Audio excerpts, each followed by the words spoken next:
And I think we're live. Right on. I have to give people a few seconds because once we go live, then they have to log in. And anyway, so hey guys, it's Bob here. You know that. And I am super stoked to have my good friend Pete Gustafson with me. Say hi, Pete. Hello, hello, hello. And Pete is the executive director. Is that the right title? Executive Vice President. Executive Vice President of the AAMA, which stands for the Association of American Machine Association Manufacturers Association. What does that mean? It's the American Amusement Machine Association, AAMA. So I've only been in this industry 30 years, and I have to continually look it up on the website. That's great. Yeah. Thanks for joining, man. Oh, it's a pleasure to be here, Bob. Thank you.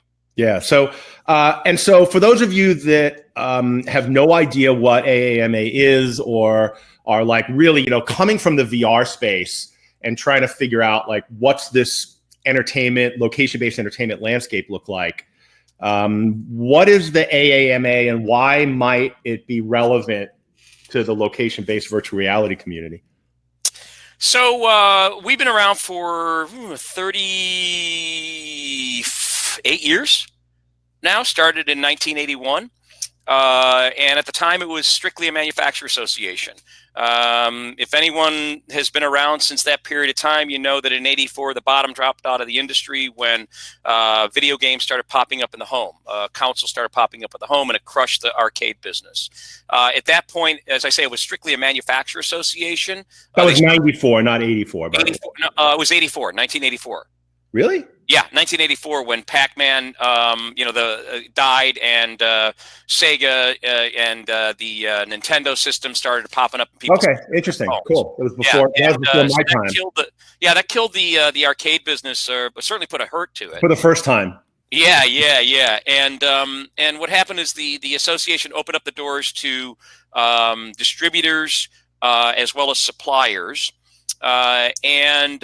Really fast forward to 5 or 6 years ago when we kind of looked around the table at a board meeting and realized probably our most important customer base was not represented in the room, and that's family entertainment centers.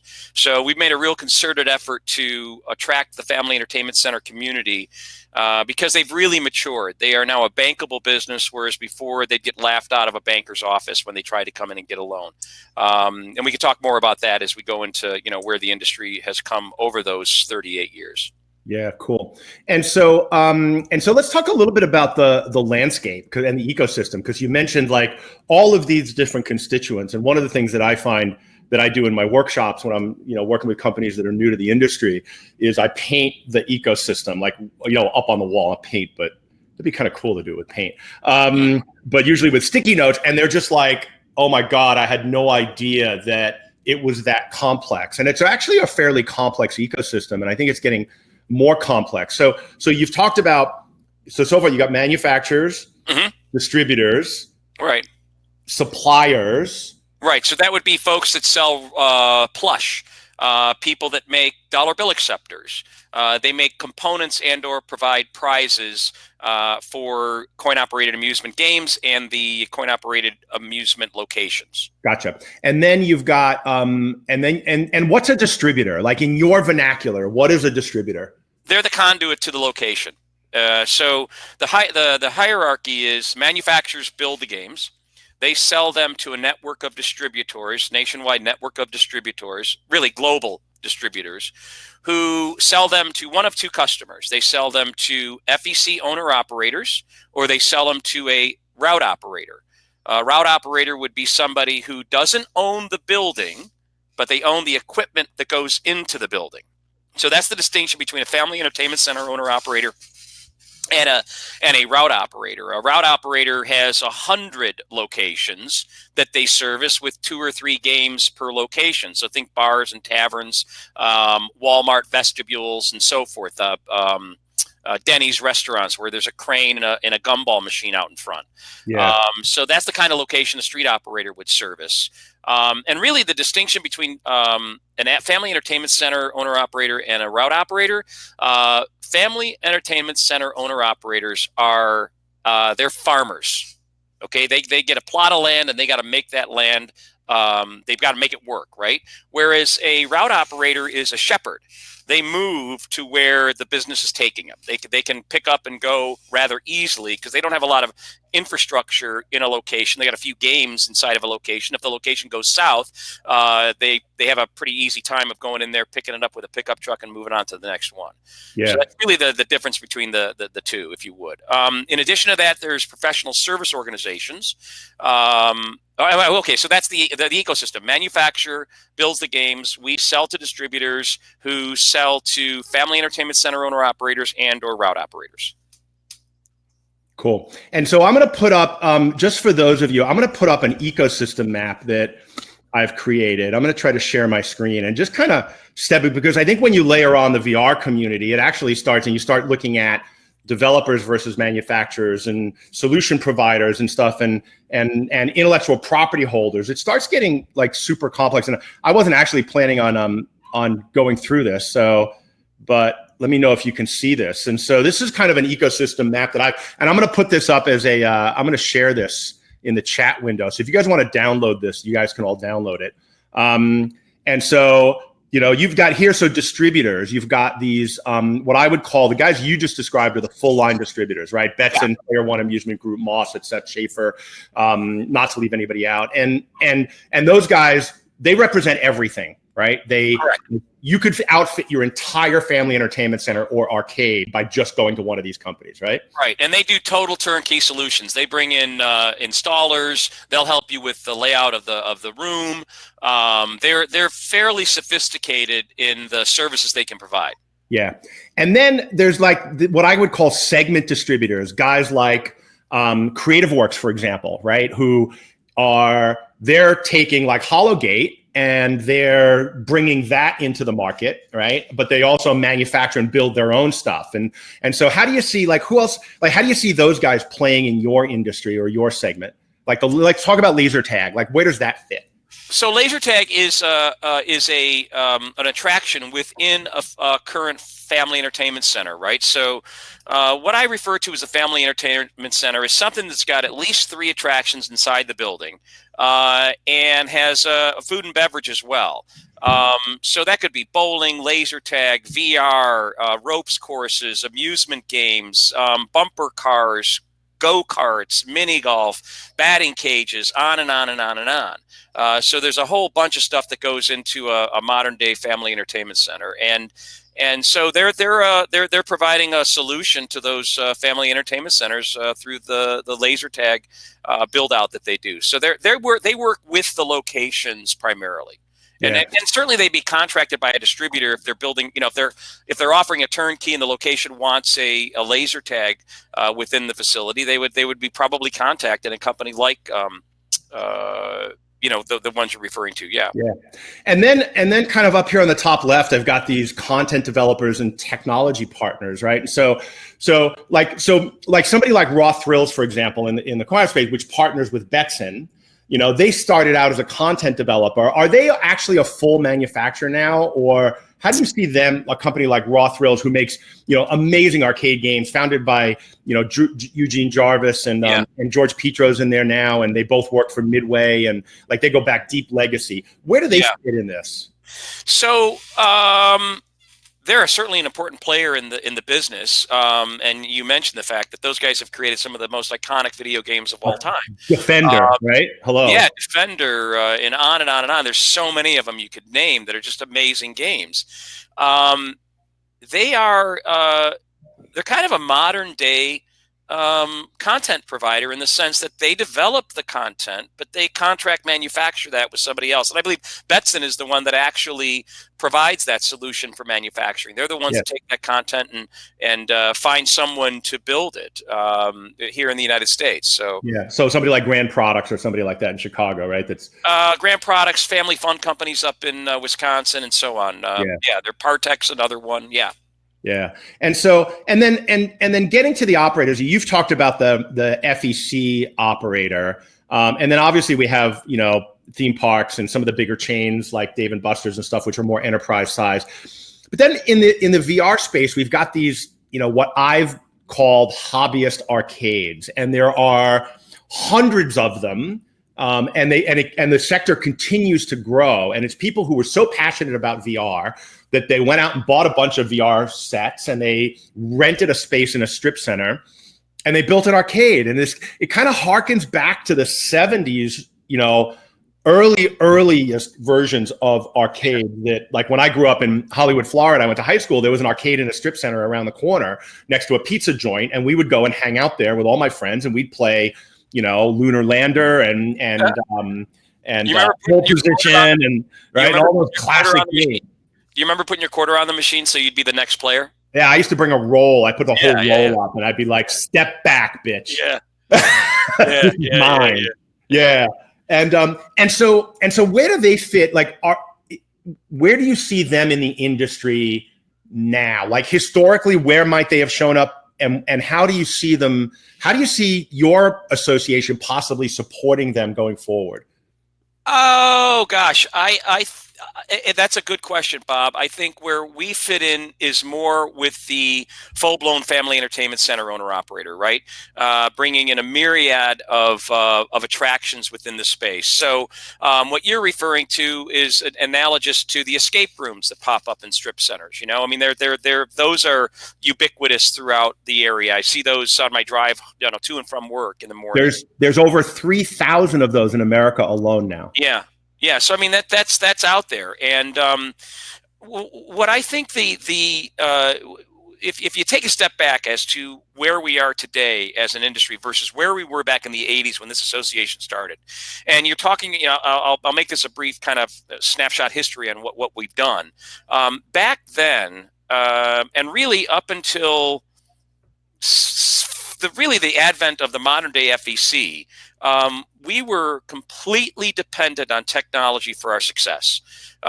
Video games came along. We were where people intersected technology, where they were introduced to technology for the first time. We were on the cover of Time magazine, and when the console came out at the home, it was a better solution, and it crushed us. So technology brought us to the top of the mountain, and it threw us right back down into the valley. If you look at what happened with countertop machines, there was tens of thousands of hundreds of thousands of them out there. And for those that don't know countertop machines, you go to a bar and there was like a touch screen, and you put money in, you'd play puzzle games and photo hunt and stuff like that. And they were a staple of every bar in America at one point. I think Merritt was the leader, and they had over like 150,000 of them out there or something. Yeah. And that's all gone away. And that went away because of the mobile phone. That's because exactly the mobile phone, all those games, casual games, wound up on your mobile phone, and people could play for free. Yeah, and you can look over the history of our industry and see those peaks and valleys and tie them directly to technology. Where we find ourselves today is a much more mature business where technology is a component of an overall FEC, but it's not the end-all be-all. So there's, I was just down in Miami to Extreme Action Park. That's a 200,000 square foot facility, all indoors. He's got go-karts, gas-powered go-karts indoor, super huge ventilation system in there that goes 65 miles an hour.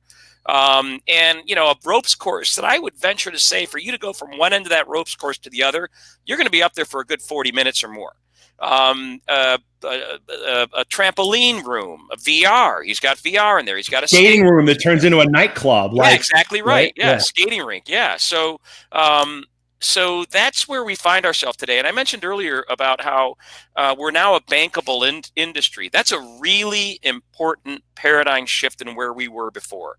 And I was at a recent conference where it was filled with, I don't know, maybe 100 FEC owner-operators. Collectively, they own somewhere in the neighborhood of 450 locations. Now, this is the FEC conference, right? FEC, yeah. Yep. And they asked the attendees, what did you spend last year? And it was like a mobile poll, right? Yeah, right. A texting and a text your answer in. Yeah. It was over $2 billion. And I sat back and thought, $2 billion? That's only 100 people. Yeah, that's over $3 million per location. That's not carpet and paint. That's full renovations. Knocking walls down, bringing in huge expansions, and that for me was, like I said, equipment. That includes equipment acquisition. Yep. Yeah. So I think we offer a really good vector to the market I think that the family entertainment space is perfectly positioned to bring VR to the masses. They have an appetite for it. They have the real estate for it, and they have the customer base for it. Yeah. So it's a perfect storm. Everything is lined up for that to be the place where VR really gets present in the minds of the consumer. Yeah, absolutely. And so that yes and or but let's go back, and you've given a couple of examples of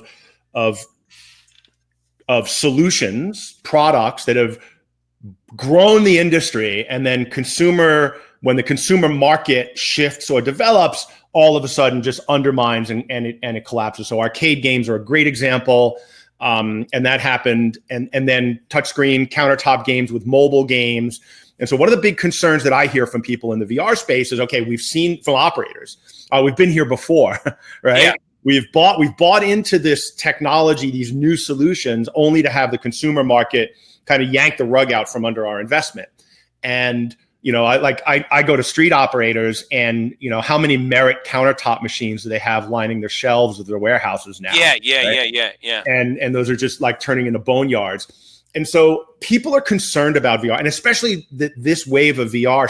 The companies behind it, Oculus, HTC, were all consumer product companies or media platforms.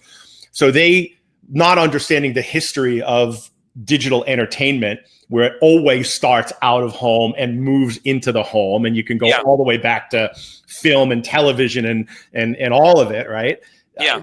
They thought they could just jumpstart that and go right to the consumer market, and that hasn't happened. Right. And so now everybody's looking. What's your I have my opinions, and we'll talk about it, but what's your personal opinion of VR based on your long history in the industry, and how might that play out the same this time or differently this time? Like, where are those? I think differently, and I think so because of the sophistication of the FECs that we're talking about today.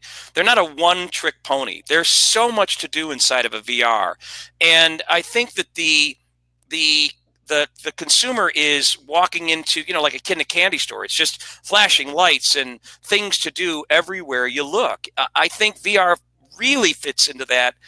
Even if it comes into the home, and I'm sure it will at some point, it's going to get to the point where it's acceptable in the home. You can't have that social interaction. We did our annual meeting a few years ago, and the theme of it was experience matters. And I looked at that two ways: collectively as an association, coming together, the experience you have throughout your life and career, that matters. You have something to say that's important to the community. You can contribute just based on the experiences you've had.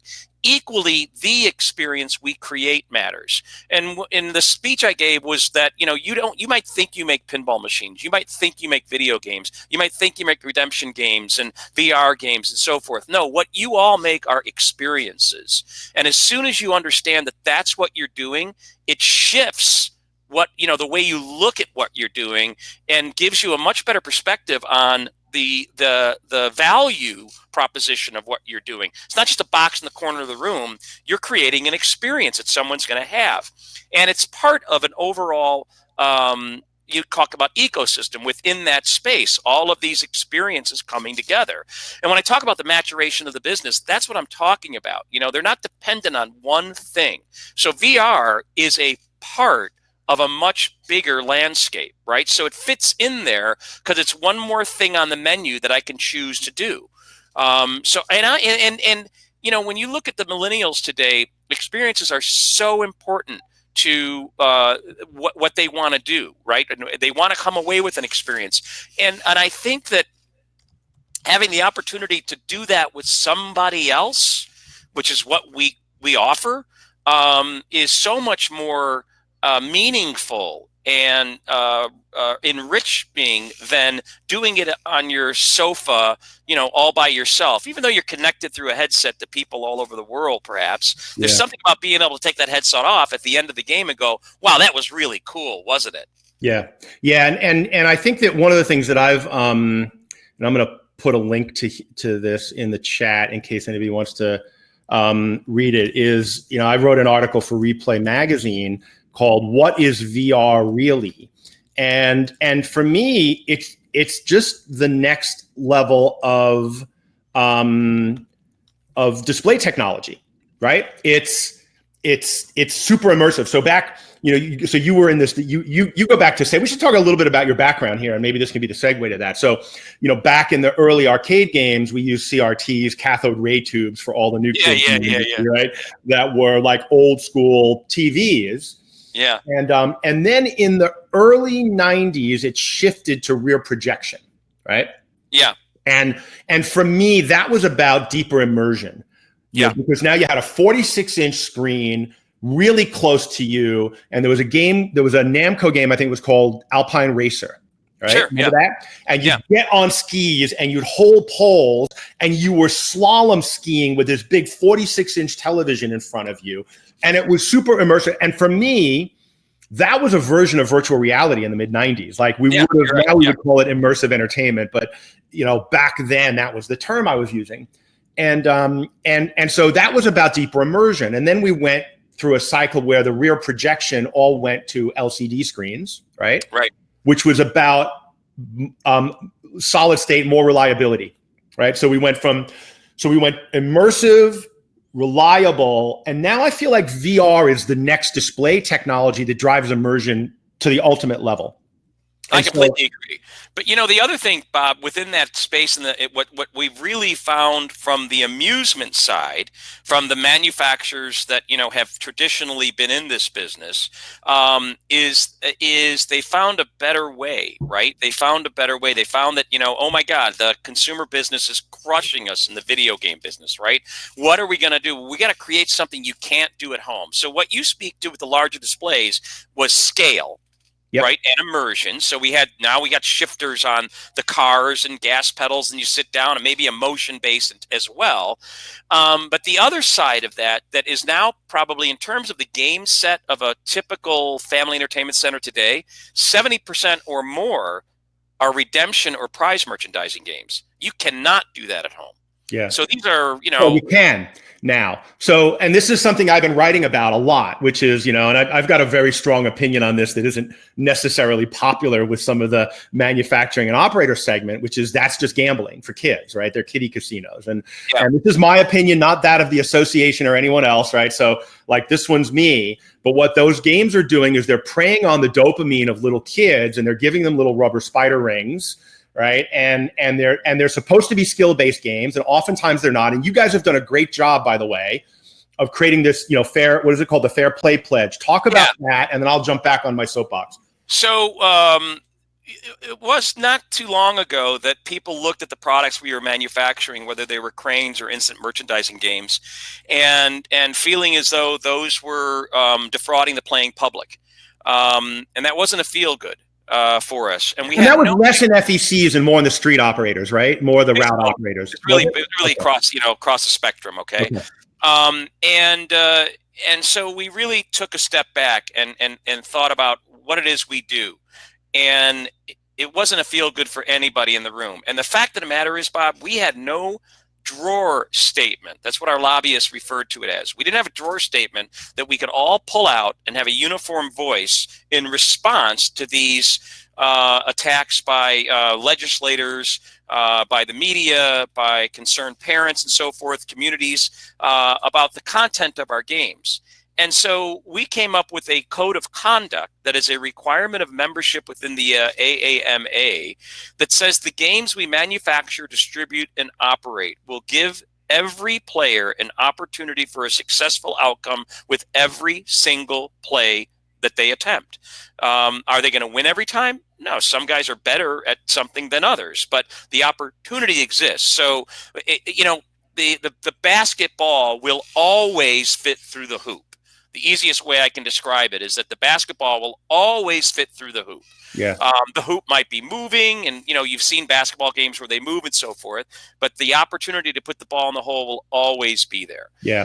And that has to be really transparent to the consumer too, right? The player has to see that it's fair. And a lot of this stuff was happening kind of algorithmically in the background. Correct. And it was driving the outcome instead of the skill really driving the outcome. That's right. That's right.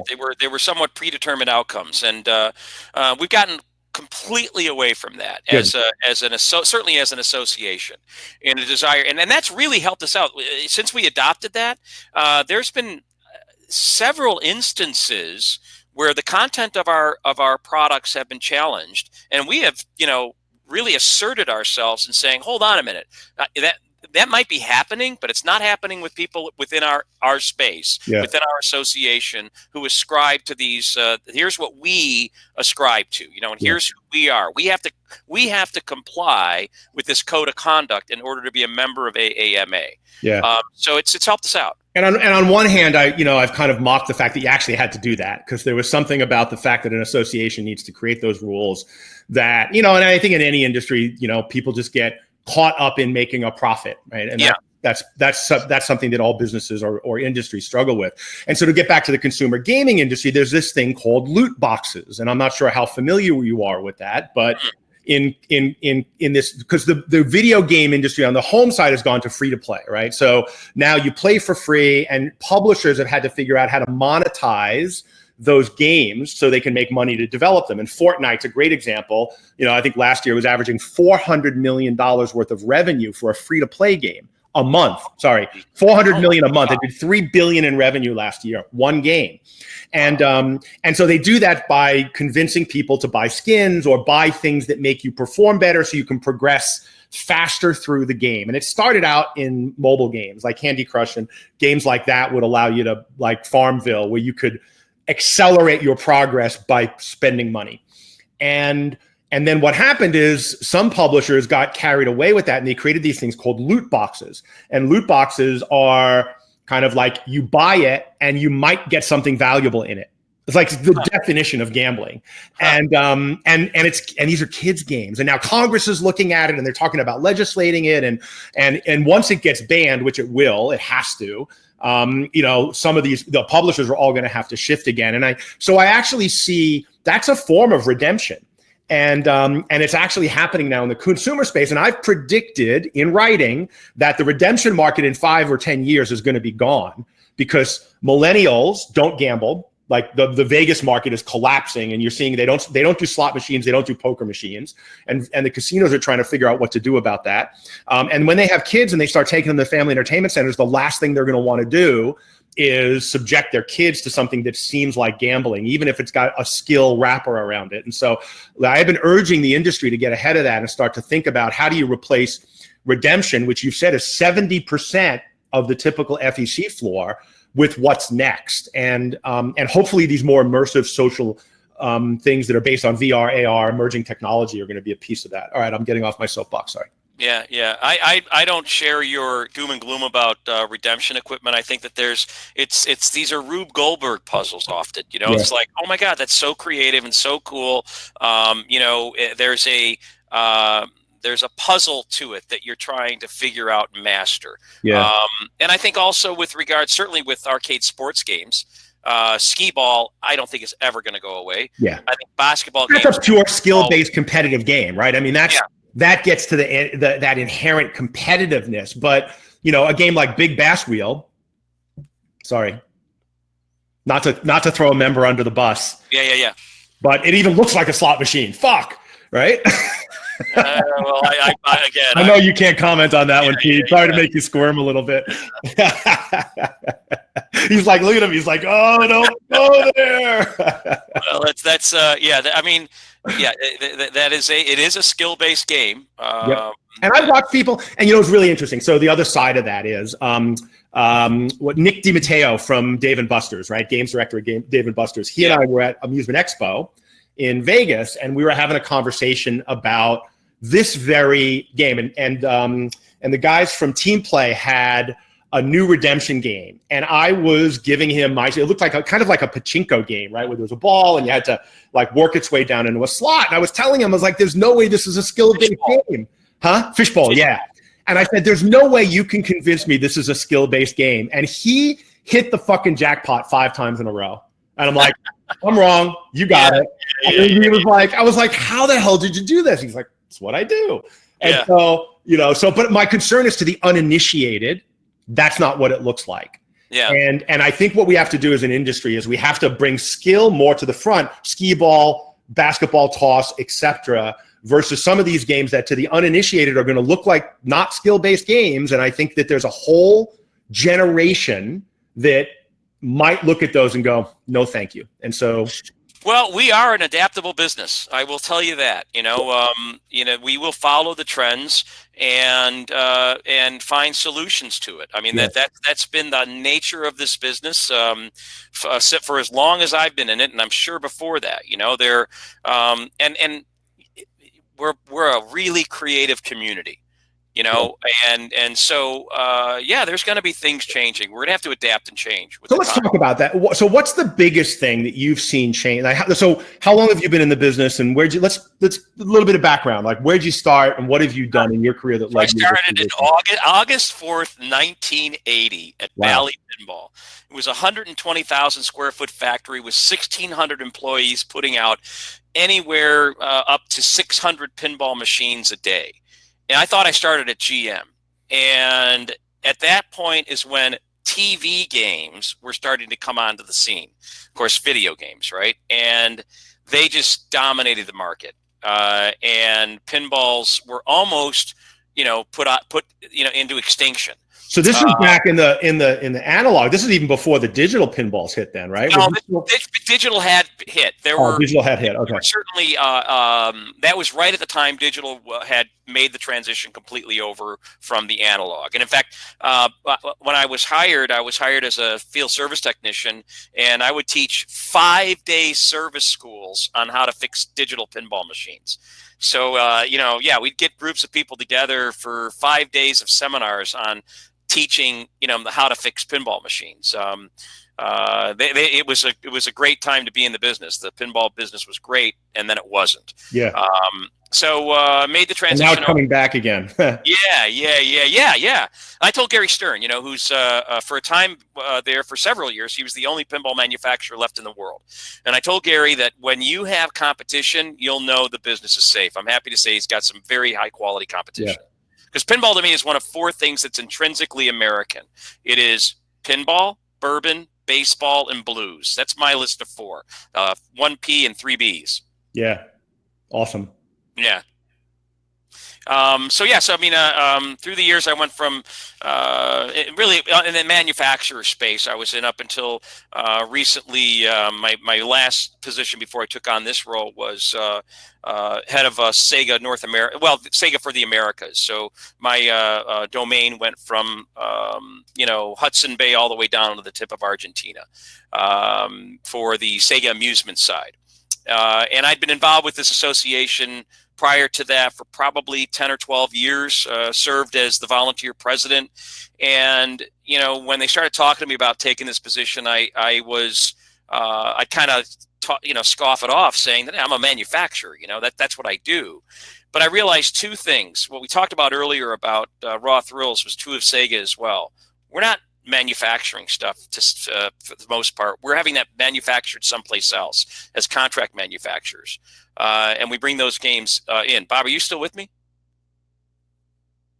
I think I might have lost you.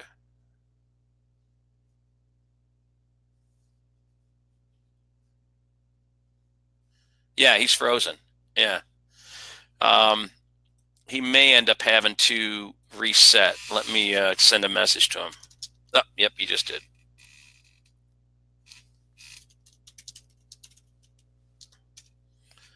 Just sent him a message. All right. Well, my voice is still here. So, anyway, I was a volunteer president for a couple of years, and just really enjoyed the energy and the sense of contribution that all these great people showed up with. Hey, Luis, nice to see you, man. I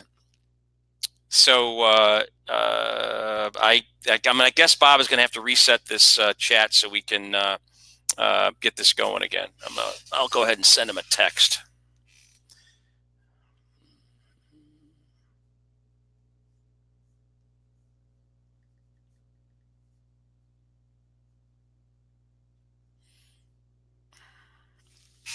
Pull this up real quick. Mark, Monroe Distributing. I remember those guys. Those were the days. Bob, please rejoin.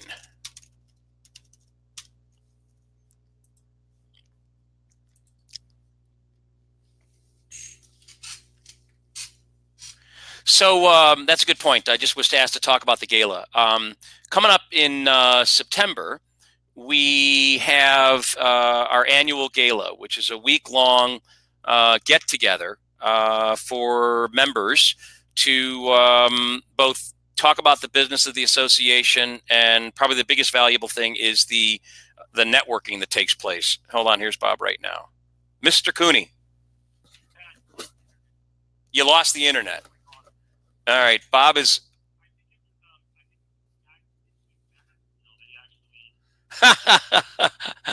Bob is saying he thinks it's the guys that made Big Bass Wheel that crushed his internet for him. Well, I'll tell you what, Bob. I will go ahead and answer questions if folks have got them. They can chat them into me or send them into me. Are you still online? Yeah, I'm still online with the whole crew. All right.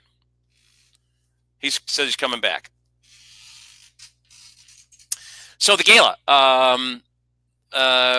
That's a... Oh, there we are. Keep going. Yeah. Oh, I was talking about the gala. The gala is really a great gathering. It's probably the best thing we got going as an association. Starts off Monday and Tuesday are all the business of the association, which is the committee meetings and the board of directors meetings. Tuesday night's when the fun begins with a networking event. And then Wednesday we kick off with a program we started early this year called FEC Connect. So Family Entertainment Center Connect. And the idea is to bring members together with FEC owner-operators to have a conversation and create relationships. And that is really what it's about. It's not about selling games. It's not about selling services. It's not about selling parts and supplies. It's about building relationships. And those have proven to be remarkably positive. And I am very pleased to say that and we're calling this one FEC Connect Lite. We're going to have 2 presenters at this one so far. Our host here, Mr. Cooney, will be making a presentation on VR. And we'll be joined by a guy by the name of Ed Resnick. Ed Resnick is former CEO of McDonald's. And he's going to talk to us about guest services. You know, what is it like, the guest experience? You know, what is it that, how does McDonald's treat the guest service, or guest experience? And I think that'll be a standing room only event. As opposed to mine, which will be like fucking cricket. Yeah. And Ed is also the fella that founded Ronald McDonald House. So this is a really remarkable man with a great story to tell. He started out as a fry cook at a McDonald's, I believe, in Ohio, went up the ranks to become manager of that store, ended up being a regional manager, became a franchise owner, and then moved up the McDonald's corporate, where, as I said, he was a CEO for a number of years. So rags to riches, great American story. So how do people get in the VR community? Like, who should come to this, and how do they get more information on it? So let me go along. So the FEC Connect happens, and then we have product presentations, and those are sponsor presentations. So if you're a sponsor and a member of AAMA, you're going to have a TED Talk to talk about your products and services in an auditorium setting.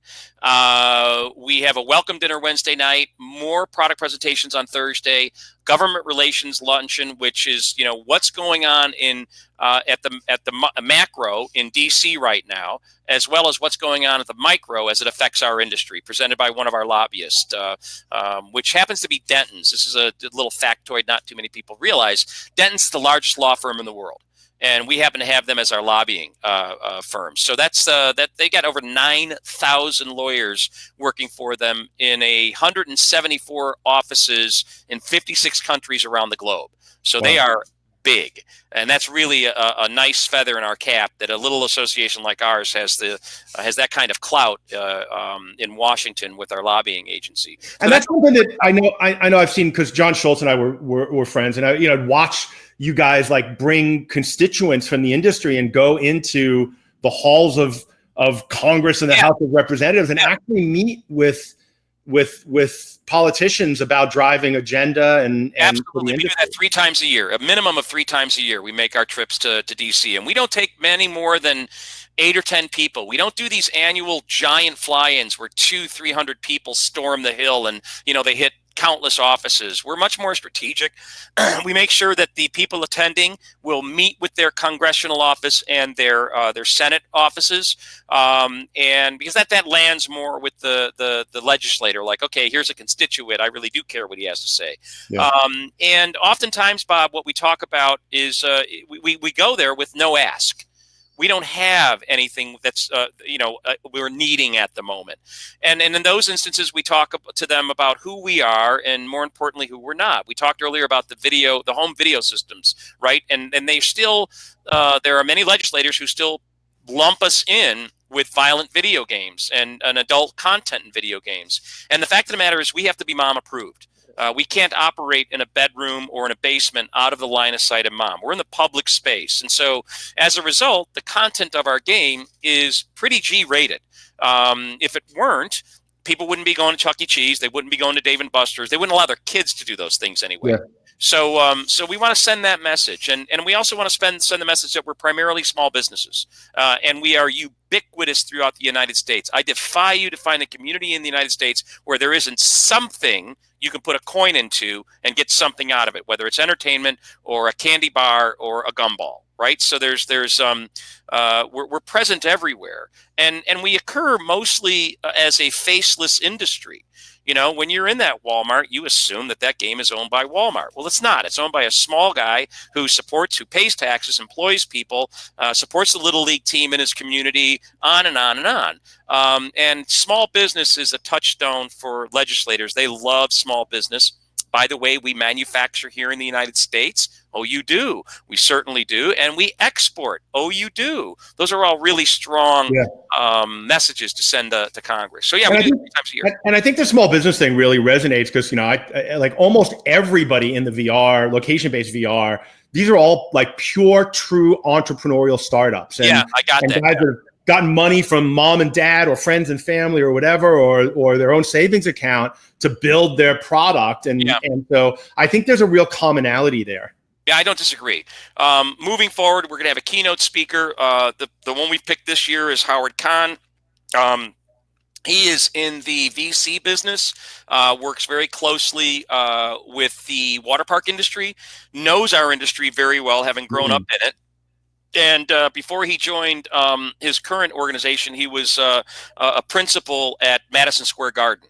And transform that from really a dilapidated facility into the place that Billy Joel does 100 concerts a year. I mean, and I think he was instrumental in setting that all up. So really a bright guy, and again, a real nice message that's going to be presented from him. Then we have our gala and awards dinner. We, in addition to having a business organization, the AAMA, representing the business of the amusement industry, we have a charitable foundation, and our charitable foundation does really good work. I'm very proud of the work that we do with the charity.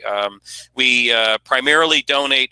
First of all, administrative costs are often a concern about, when I give to charity, where's that money going to? You look at, I saw something, I don't know if it's true or not, but the CEO of Goodwill is paid $700,000 and some odd a year. Okay. We have no administrative costs outside of production costs. So if they have oh, come on, you make at least $700,000. Yeah. Well, if I do, it'll be from the AAMA and not from the AAMCF. We donate our time from AAMA to support the charity. This year we're for a little organization, we have a target to raise $200,000 through an initiative that's an honorary ad journal for Ralph Coppola. A lot of you guys may not know who Ralph Coppola was. Ralph tragically passed away over the Christmas holiday of a heart attack that was not expected.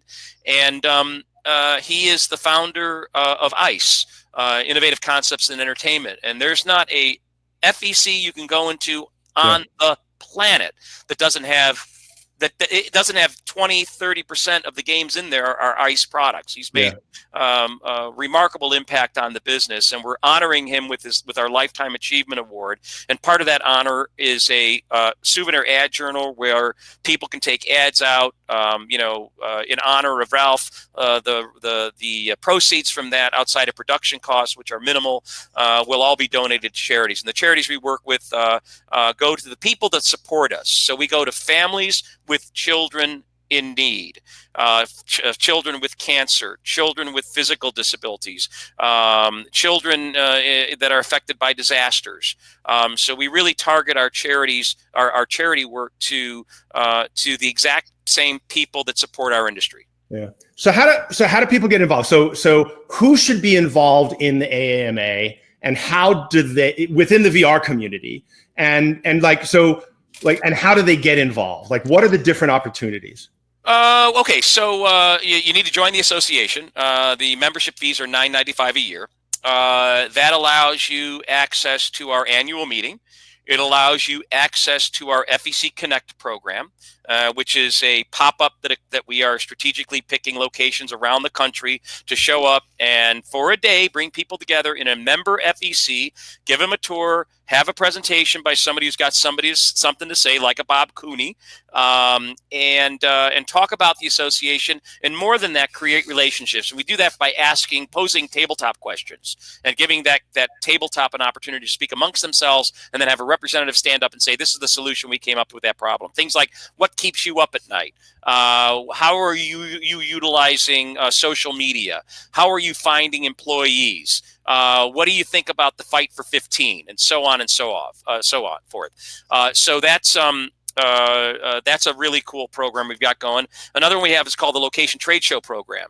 So we target location trade shows like the Bowling Expo, the Pizza Show, the Roller Skating Show, the Trampoline Show, and we set up pavilions inside of these events, these trade show floors, where we bring all our members together on one island, so they're not spread all over the floor. And it works both for the member who's exhibiting, because it makes us look bigger than the sum of our parts, and it gives a one-stop shop for the attendees. It makes them convenient to find us. And we've evolved that to make it look like an arcade floor, so that those location owners coming into that space can look at it and go, wow, I could see this in my space. Yeah. You know, we've separated the walls, the lines of demarcation between the manufacturers and the products, and we create, well, like I say, what looks like a arcade floor. Yeah, I saw that at Bowl Expo. It was really well done, and I think for a company that's new in the industry, because a lot of these VR companies are new in the industry, kind of getting that extra credibility that comes from the halo effect of being with an association surrounded by companies that have been in the industry for 20, 30, 40, 50 years actually would be a smart play for a lot of VR companies, even if they couldn't show the whole product, because a lot of these things are big. Right. Like just being there and maybe figuring out how to do a small demo, or at least being able to hand out collateral and have conversations, I think is useful for them. And then of course we do the annual Amusement Expo. That's coming up next year. I think it's the 9th, 10th, and 11th of March. Don't hold me to that. That's a Monday, Tuesday, Wednesday, that second week in March. And it's going to be in New Orleans this year, which I'm really excited about, because I'm so fucking tired of Vegas. Yeah. You and me both, man. I'm really excited about it as well. I think that's we couldn't be in Las Vegas because of conflicting trade shows. So we looked around what would be, not a step down from Vegas, because a lot of people like to go to Vegas, and we landed on New Orleans. That was it's like, that's a pretty cool town, certainly in March. Yeah. That should be a lot of fun. So I think the last Fun Expo back in 96 or 97, I think was in New Orleans. IAAPA was in New Orleans one year. And now everything's coming back to New Orleans. The IATP, which is the trampoline park show, is going to be in New Orleans. I'll be there in September. The Sky Zone Circus Tricks annual meeting was just in New Orleans. So New Orleans is like, all of a sudden our industry is really like focused on New Orleans all of a sudden. It's really, and so fun. What's the benefit with what's the value proposition from AAMA? We can create those vectors, create those connections, give you and we're not a giant unmanageable organization like IAAPA, right? Like IAAPA of tens of thousands of members, where you really, how do you rise above the white noise there? It's almost impossible to do so.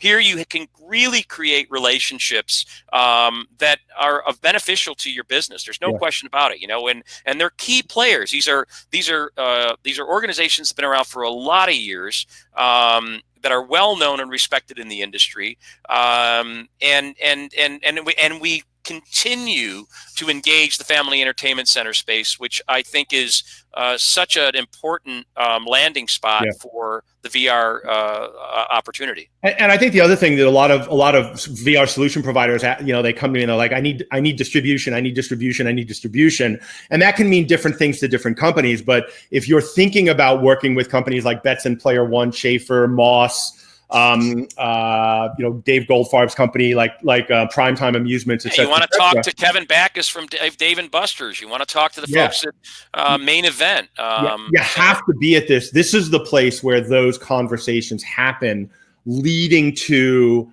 all of the all leading up to IAAPA, right? So this way, when you do show your product, at least people know who you are and they're ready to come and see you and have a conversation to you. Yeah. Mark's asking, Mark Rod, of all the FECs you've talked to, like so I know you've been, the FEC membership thing is fairly new. It's a few years old. Correct. Like, what kind of traction are you getting there, and how many FECs are members now, and how do you predict that growth? Well, we've landed the big fish, right? So we've got Dave & Buster's, Main Event, and Chuck E. Cheese. We have important members like Family Entertainment Group, which is George Smith's location. I mean, that's a $100+ million operation he's got going right now, and dozens of locations, all high profile, high end. Pinstacks, Entertainment Properties Group, Showbiz Cinemas is a member. So those are all big players, and we're starting these FEC Connect events are where we're really finding our traction with creating relevance with the FEC community. We're inviting FEC owner operators, whether they're members or not, to attend these events regionally. Right now we probably have 25 FEC member companies. And those represent how many locations, though? Right, exactly. I mean, that's probably, pushing 1,000 locations more.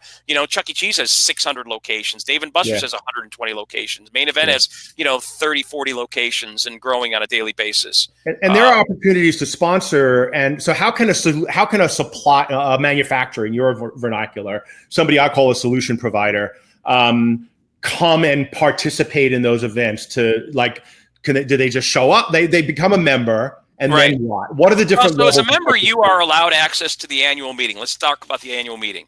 Sponsors have another opportunity, which is to give that TED Talk, that 15-minute TED Talk on Wednesday afternoon, Thursday morning. Okay, and then Thursday night, after we have our awards dinner, after we talk about the charity work during that awards dinner, and we honor Ralph for the with that ad journal that'll be passed out at that dinner. We open the doors up on the gala, and the gala is really 3 hours cocktail party with games. Our members are allowed to, our sponsor members are allowed to put their products in that space and demonstrate exactly what they talked about during their product presentations. So that's and then the feel-good moment of the entire week is the following day. We leave those games on the show floor, or on the gala floor, and we open the doors up to one of the charities we support. Kids Enjoy Exercise Now, and that targets kids who are have physical challenges, they might have some mental issues where they're not able to safely go into a Chuck E. Cheese or a Dave & Buster's. There's too much stimulation. This is a safe space. We bring in busloads of those kids. I think we had 40 of them last year with their adjacent adult. And we serve them lunch, and we let them go wild in the game room, So that's seeing that's a really visceral way of seeing the work we do as a charity and who we're helping. It's like, okay, you're not just writing a check. All right, you're not just sending your money off and it's going into a hole somewhere. No, it's really it's impacting a really in need community. And so one of the other things that you and I've talked about is, creating a home for the location-based VR community, because because IAAPA is too big. They're never going to get traction. It took 4 years for IAAPA even to create a seminar on VR this year. And so And so, so one of the things you and I have talked about is how do we create a place, an organization, an association, some support where the VR community can come together. And you've had enough vision to offer that at Amusement Expo as the place. And we've got the education track now, and we're going to integrate that more next year, I think, with some of the other education events that are going on at Amusement Expo. But what about within the association? We've talked about a committee. We've talked about it for a couple of years now. It still hasn't happened. Like, what would it take to get a location-based VR committee operating at AAMA to help put that agenda out there and to create more opportunities and more networking and maybe some lobbying and stuff like that? What do we got to do to kick that off? I need some thought leaders from your community to show up and want to participate. I'm completely open to the possibility of establishing a VR committee within the space. I need people who want to raise their hand and say, I'll lead that conversation, because it's not going to be me. Yeah. And I assume it's not going to be you, given your disdain for associations. I love the association. It's just the politics I can't handle. I don't think you guys want me, to be honest with you. Yeah, well, if we put you off in a corner with your little VR committee, I think we'd be okay with that. I'll continue to influence from the outside where I can, but fair enough. Send it, channel them our way. Yeah, but I think that you've got members. So Minority Media is a member, right? Yep. And by the way, they just signed up Betson, and that was announced at Bowl Expo. Yeah. And that was absolutely happened at the gala, by the way. That was last year. I convinced them to go to the gala. Yeah. They went, they met the distributors. 9 months of hardcore effort led to that distribution deal. And then they said, I don't need you anymore, Bob. And they kicked me to the curb, but that's fine. We'll do a little graduation ceremony for those guys. That's great. And then I think Virtuix is a member now in the Omni Arena. And I think just at the FEC Connect in Miami, we signed up 2 new members from the VR space. Box, what are they called? Box Blaster. Yep. Yeah. They debuted at Bowl Expo and made a big splash. Yep. Yeah, I mean, they came because of the opportunity we're creating with this opportunity to make those relationships, make those connections with the people that have an appetite for your products and services. Yeah. So if you guys are interested, in really creating some community around this stuff and getting serious about the business and how to create best practices, how to educate and inform the community, the FEC community, the amusement community. I encourage you guys to reach out to me. I'll connect you. Reach out to Pete. Pete, how do people get in touch with you? You can call my office. My direct dial line is 847-847-2151. That'll ring right at my desk. 847-847-25. 847-847-2151. 2151. Yeah. Fifth caller gets a set of Ginsu knives. Yeah, right. Wait, there's more. And you can certainly go to our website, coin-op.org.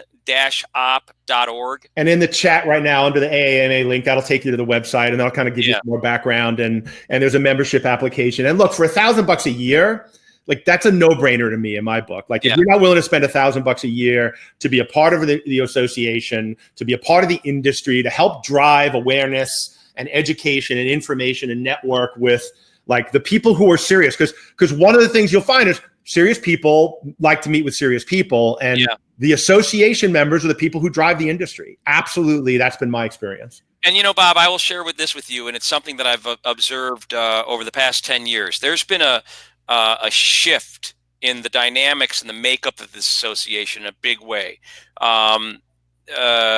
We have gone from an association that was the old boys network, and there's no question in my military mind that's what it was. You had guys with gray hair and reading glasses who'd been around, for 100 years, and we do it this way because that's the way my daddy did it. Wait a second. Yeah. and what I was present to in those early days of my participation in the association was that we'd get to a meeting, we'd look at the minutes from the last time we got together, and we didn't do this, and we didn't do this, and we didn't do this, and we didn't do this. Good meeting. Let's go to the bar. That's not who we are today. We've got a real infusion of youth coming in. I've got a half a dozen guys that are probably just over 30 years old that want to be considered for seats on the board of directors, and we'll have elections for the board at our annual meeting coming up the week of September 9th. That's remarkable that they see opportunity and the possibility that they could be that that they Yeah. can be on the board of directors of this 38-year-old institution. We have it's to be noted, Holly Hampton, who's done a remarkable job at the helm of this association this past 2 years, is our current president. That's the first female president we've ever had. And that speaks to this change. We're doing it more than just talk. We're actually walking the walk and making it happen. So there's an energy and a passion and a real sense that here I can make a difference. You know, I have an opportunity to make a difference. It's not just reserved for these guys with the reading glasses and the gray hair. You know, we're not closing that off. And I'm really proud that we've been able to do that. I look at my role here as being one in which I create clearings for people to show up and be great. This is not my association. I work at the order and direction of a board of directors. I counsel and advise. I'm opinionated. I have thoughts. But at the end of the day, I recognize the fact that this is not mine. It belongs to the members, and they're the ones that need to drive the agenda and take us to where we're going to go. So my job is to create clearings for people to show up and be great. Yeah, beautiful. Thank you. So Pete, thank you so much for not only for being here today and taking an hour of what I know is a very busy schedule, you're welcome. But also all the stuff that you're doing for not only for the amusement industry, but for the VR community. Like, you were one of the first people that, you know, when I reached out to and saying, hey, there's an opportunity here and a need, and I'd love to connect this VR community. They're going to all these VR shows and they're trying to sell to each other, and nobody's actually buying anything. And we've got this industry over here that you called out, is spending billions of dollars a year in growth. How do we connect the dots? And you've been a big part of bringing that together. And I want to thank you on behalf of the whole VR market. It's been a pleasure. I've really enjoyed the ride, Bob, and I can't wait to see where it goes to next. You know, I think we're just really at the tip of the iceberg, and there's a lot of things in place. The alignment is coming together, and I just see it, growing geometrically in the not too distant future. It's going to be huge.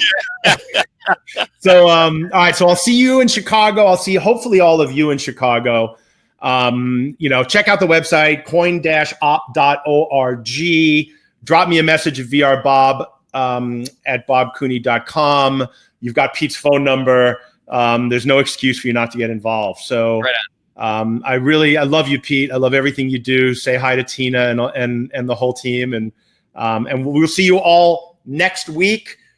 With hopefully somebody interesting. And once again, I didn't actually look at my list to see who's coming, but we'll see you online. If you like this, share it. Check it out on YouTube. The replay is there. Share that, and we'll see you next week. Rock on. Thanks very much, Bob. Take care. Love you. Bye-bye. Love you.